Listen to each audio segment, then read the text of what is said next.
With Martin Truex Jr. officially announcing that he will be retiring at the end of this season, Chase Briscoe is now the favorite to replace him at Joe Gibbs Racing.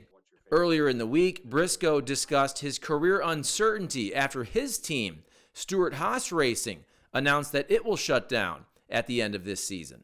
Up until SHR told us what was happening, 2 weeks ago now, I wasn't allowed to go talk to other people, because we didn't know if it was still going to be one charter or two, or, obviously ended up being all four, but, I didn't know what the cards were going to be yet. So that was the first thing I actually asked when Tony set all the drivers down. He said, do you guys have any questions? I said, yeah, what does this mean for us as far as being able to talk to other teams? And he said, you guys are free to do whatever you want. So literally while I was sitting in the room, I started texting different people, just letting them know that, hey, I'm going to be available and I need to try to find something. So yeah, it's really no different. I think you just still are trying to put yourself out there and let people know that you're available, and go talk to them and meet them and do whatever you have to do. And then, also trying to obviously perform on the racetrack and show your worth. And, I definitely think that this is one of the more, unique and just interesting silly seasons.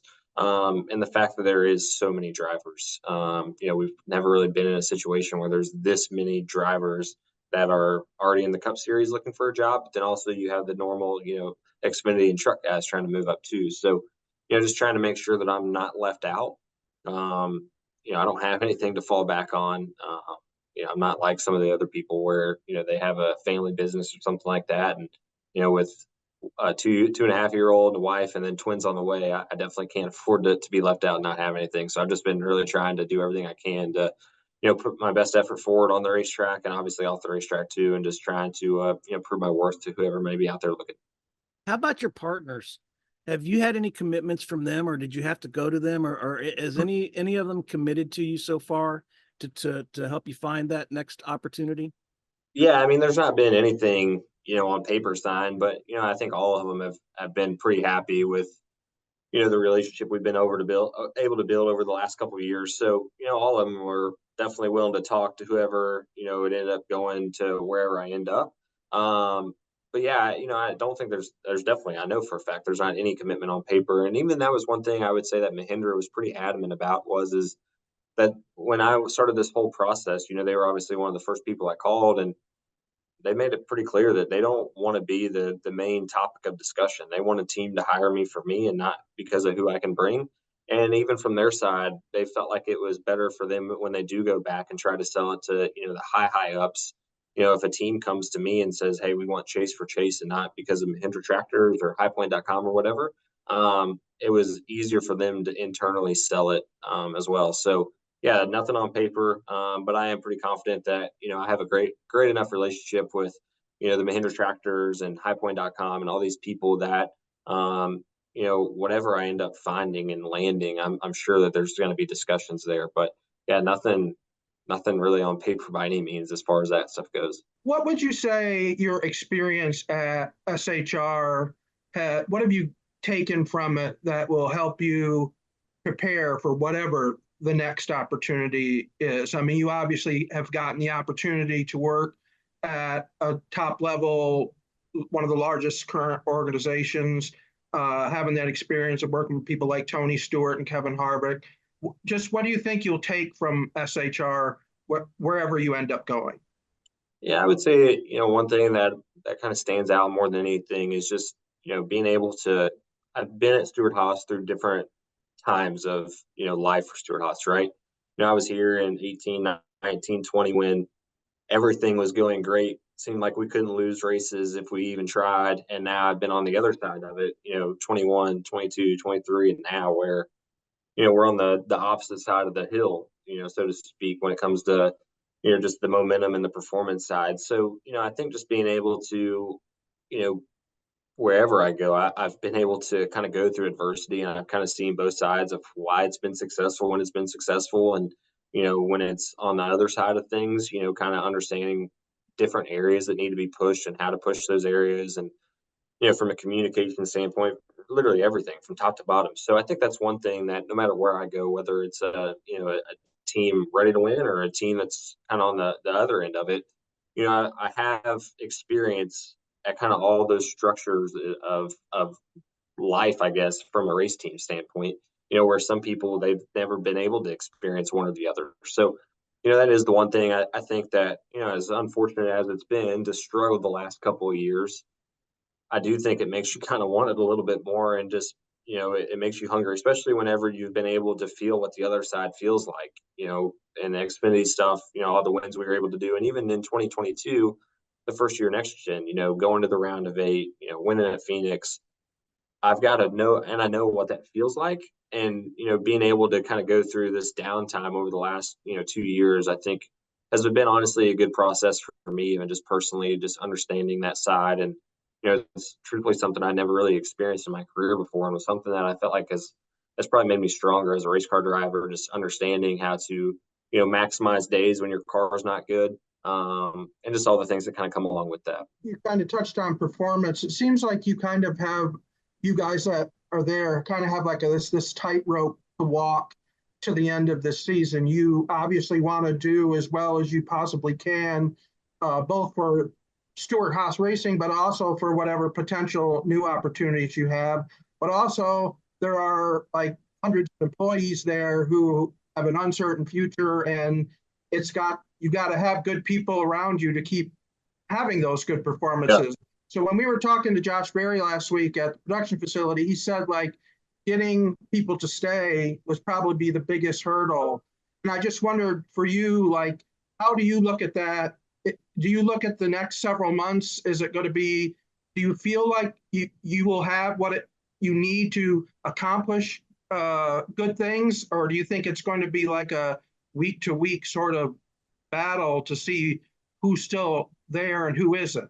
You can't really blame people, right, if they end up. No, you can't blame them at all. It's a situation they were put in, so you can't blame them at all. And I've even said that the last 2 weeks in the media stuff. Just we truthfully, I would be lying if I said we're not at a disadvantage when we show up at the racetrack. Every other team that we're racing against, all they focus on week in and week out is how to make their race car go fast that weekend. And in our place, we're trying to figure out how we're going to provide for our families next year, where we're going to work next year.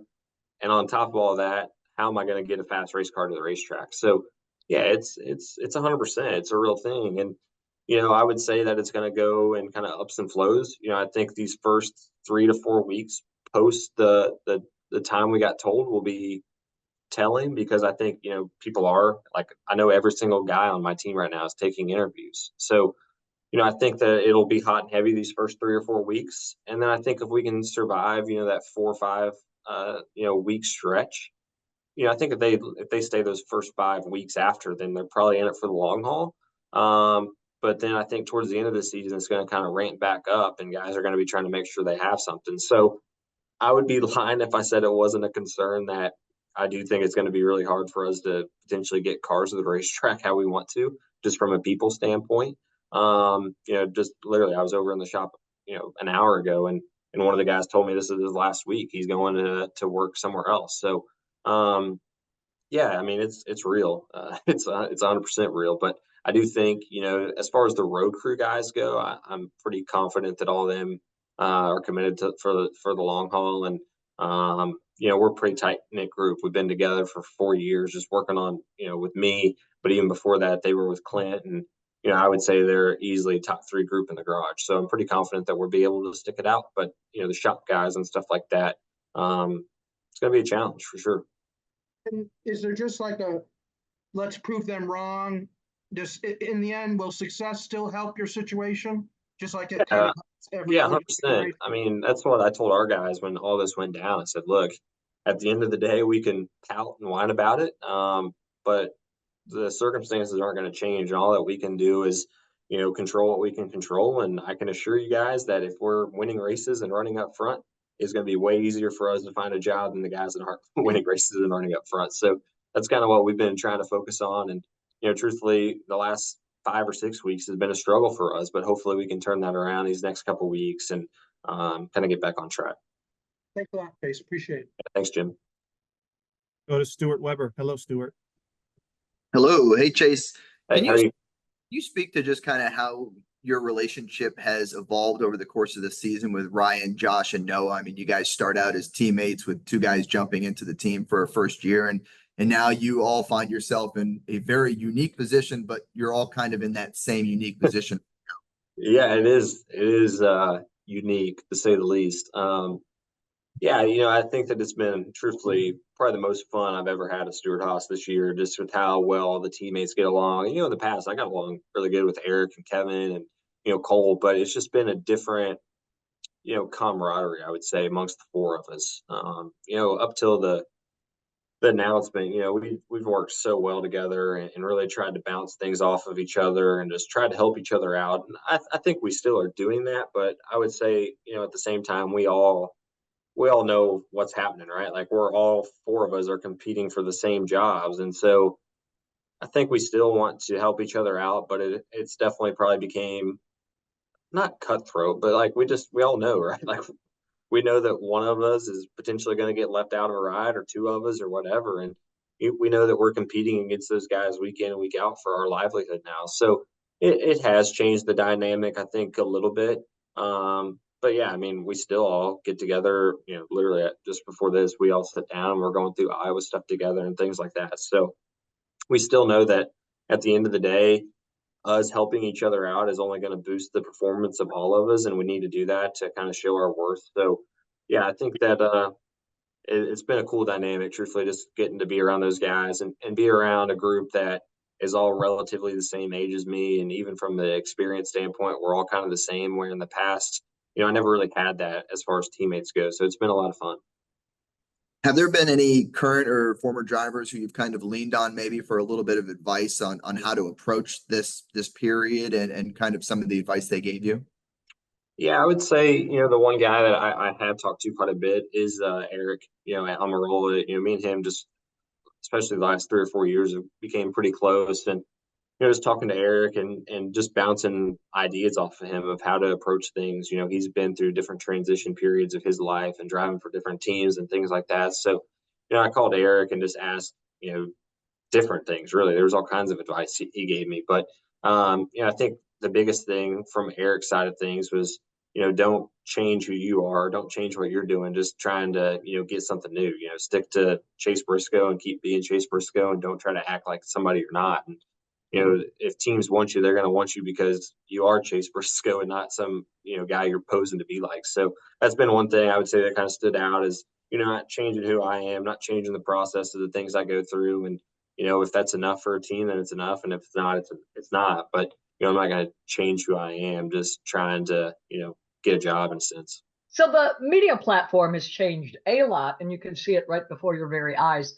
How has it changed for drivers looking for jobs or the job market? Or, obviously pay is a lot different, but what has changed? What is it like, and how is the platform different in the current state of NASCAR? Yeah, I would say it's definitely different in a sense of, now, the social landscape makes a difference, right? How many followers you have is a big thing on how sellable you are and just how attracted people are to you. So it is different. I think 15 years ago, nobody cared how many Twitter followers or Instagram followers you had, but now certainly they do, and for sure the sponsors do. So it has changed, just the landscape of how we do things. Has evolved, and just like I'm sure 15 years from now, it's going to be totally different than how we're doing it now. But I would say that is one thing that, growing up racing, you don't really understand just the impact of, just everything you put online is always going to be out there. It's going to live forever. So, there is guys that, I'm sure have stuff that in the past has came back to bite them. And, I think that's where it definitely has changed, just because you have to, really be buttoned up from top to bottom now. There's no weaknesses that aren't going to get shown, especially on the social media side. So that's one thing I would say has been different, and just how important that stuff is to, what we do. Essentially, yeah, we're race car drivers, but we're also a marketing company. And to be a marketing company, you have to peak it on social media. So that's kind of what we've turned into. So Josh Berry said he wants to work with Rodney Childers still. Obviously, you love everyone on your team, but is there a lot of, hey, if I go somewhere, I want to take you, or I know that this guy is the best in the business and everyone is great, but this is a guy I want to work with? Is Yeah. that going through your head too, or too early for that? No, I think it always is going through your head. I mean, if you have a good relationship with those guys, now if you don't have a good relationship with your team, then probably not. But for me, I'm super close to all my guys. Like I said, I've been with them for 4 years, and they come to birthday parties, and we just had our gender reveal a couple weeks ago. Nearly all of them were at that. So like we are a really tight knit group, and for me, that's what I've told all of them. Look, like every team I talk to, I'm going to tell every single one of them that, that I think you guys are top 3 group in the garage. And, the reality of it is I know that this group will never be together again as far as every individual goes. But, hopefully a couple of them will be able to come and, be a part of whatever I'm doing. Just because I think that having somebody familiar to you is always nice when you go to a new situation. But yeah, I mean, the reality of it is, look, like we're never going to be the same group we are now anywhere else because, no team is going to take the entire group from top to bottom and fire who they have now. So, yeah, I've just been telling all my guys, look, anything I can do for you guys from a recommendation standpoint, anything, I'll go to bat. I know for a fact that they're, one of the best groups in the garage. So it's a shame that, we're getting, taken apart, but it's how life is, and I'm gonna do everything I can though for those guys and try to find them the best opportunity I can. And given all that, how do you head into Iowa? Is your mindset different? Does it make you nervous? Do you feel like more eyes are on you? Do you feel like you're, trying out for a job? Do you feel like it's the same guy that's confident and you go there? How do you go to Yeah, Iowa with that? no, I feel like every week, at this level, you have to perform week in and week out, right? Like you can't have a couple bad weeks because then your stock, it's like the stock market. Like one week you're the hottest guy in the sport. 3 weeks from now, you could have 3 bad weeks in a row and everybody thinks you're washed up and can't drive anymore. So you're always auditioning. You're always, trying to prove your worth. There's just a ton of things that go into it. But yeah, I don't think my approach changes. If anything, I certainly do feel like my back's up against the wall in a sense of having to go perform. But you throw in the job situation, the team situation. Well, not to mention now we're in the middle of this playoff battle, and went from 20 points above the cut line to now we're 28 behind the cut line, and just in 3 weeks. So yeah, we have to get the train back on the tracks and start performing. And that's the hard thing, I think, at least with our group internally at SHR. The other guys aren't really in a playoff position. Like we're still racing to make it into the playoffs where the other guys have to win a race right now. So like we just have to have every I dotted and T crossed. And that's where with all the chaos that's going on behind the scenes has made it a little hard. Well, good luck this weekend and good luck in general. Thank you. Thank you, Claire. Yeah. Thank you, Claire. Chase, I got 2 more guys online here who want to ask questions. You got a few more minutes? You good? Yeah, absolutely. I got as much as you need. Let's go to Mitchell Brewer. Hello, Mitchell. Hello. Chase, as somebody that grew up in the Midwest like yourself, how big is it for you to see another track like Iowa in the Midwest get added to the Cup Series schedule? Yeah, obviously I'm a little biased just at how much I love Iowa Speedway, but I do think just racing in that part of the country is really good for us. I was just talking about it the other week when we raced in St. Louis. That's such a motorsports hotbed, I feel like, amongst all kinds of different divisions. It's good for the Cup Series to be there and be represented.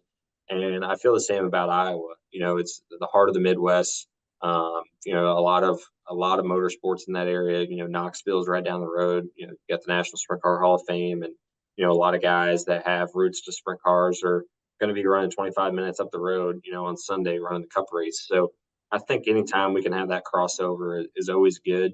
And yeah, it's another race in the Midwest. For me, I'm a Midwest guy, so I'd much rather be in the Midwest racing than anywhere else, just because I get to see family and friends and things like that. So like I said, I'm probably a little bit biased, but certainly glad that we have another Midwest track on the schedule. Thank you. Yeah, thanks. Thank you, Mitchell. We'll close it out with Dustin Long. Hello, Dustin. Hey, Chase, golfer Wyndham Clark, U.S. Opens this week in Pinehurst, and he's the defending winner.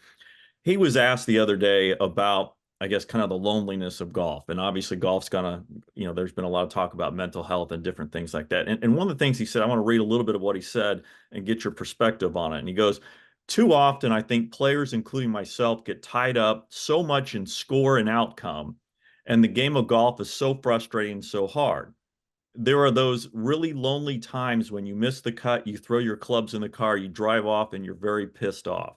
So yeah, I mean, obviously TV, they typically show the guys playing great. The game seems awesome. In reality, I'd say 80% of the field storms off pretty pissed off after a lot of the rounds. That's just the nature of our game. That's why it's such a mental game. And I wanted to ask you how much of that is almost relatable when you hear that from a driver perspective, since this is another sport where there's only one winner each week, and kind of as you alluded to early, you can be hot one week and 3 weeks later you can be washed up. Yeah, I would say that is spot on. Literally, to what we do. Every single week, I come in on Tuesdays and I get ranked on my performance, right? And they might tell me I'm a 31st place driver one week, and one week I might be the second best driver. And, I know internally that, I didn't forget how to drive over the course of one week. If I was second last week and now I'm 31st, like I didn't change what I'm doing. But yeah, I think that's the thing about racing too, is that the best guy in the world, say it's Kyle Larson, right? I mean, he loses way more than he wins, and that's very similar to golf. The best golfers in the world lose way more than they win, and it is a hard battle, I think. And it's probably a little bit easier if you're Kyle Larson and your bad days are still running fifth, sixth, seventh. But for us, it is challenging. There might be one week. Look at Darlington. We ran fourth or fifth at Darlington, and I go to St. Louis the other week and I run 20 or something, and it's just like I didn't just randomly one week know how to drive and the other week I didn't. There's just so many circumstances that go into it, and it is frustrating because especially at the cup level, all of us are good. I feel like you could take any of the top 25, 30 place guys and put them in the best car that day, and they're probably going to be right there in the top three battling for the win. But you get labeled as a guy that isn't good or isn't as good as this guy, when I feel like a large majority of it is the car a lot of the time, especially at the cup level, just because we are all pretty good at what we do and we're all normally within a tenth or two. So yeah, I definitely think that quote is very, very relatable to what we do. And it's frustrating for sure, those days or even those weekends, where, I mean, great ones this past weekend. I felt like everything I did, if I did everything perfect, I was going to run maybe 15th. Like we just were off all weekend long. And it's kind of like missing the cut. So how do you deal with that? How do you, whether that's you've got an internal strength that you're able to deal with it, whether you work with people, or what are the lessons that you've learned to be able to, I guess, go through the ebbs and flows of the ups and downs of this sport and life in general? Yeah, I think for me, honestly, it's my faith, and even, we have a Bible study group. It's me and Michael McDowell and Corey LaJoy and a couple other guys. And, we even kind of talk about this sometimes, how, we're labeled that, what our worth is where we finish on a given weekend. And, I think that's where you just got to know that your real worth isn't, driving a race car and wherever we finish that weekend or where we rank on pit road or whatever. There's a lot more that comes to our worth than that. And that's where I think, just being grounded in that certainly helps. Having a support system, and for me, trying to be the best dad and husband I can be is, extremely important. My son has no idea if I run 30th or win that weekend. Like he's just excited to see me and, being the best I can be at home. I say is a huge part of the balance in my life, especially over these last couple of years where we haven't had the performance on the racetrack, is just trying to perform in other areas and do it to the best of my ability.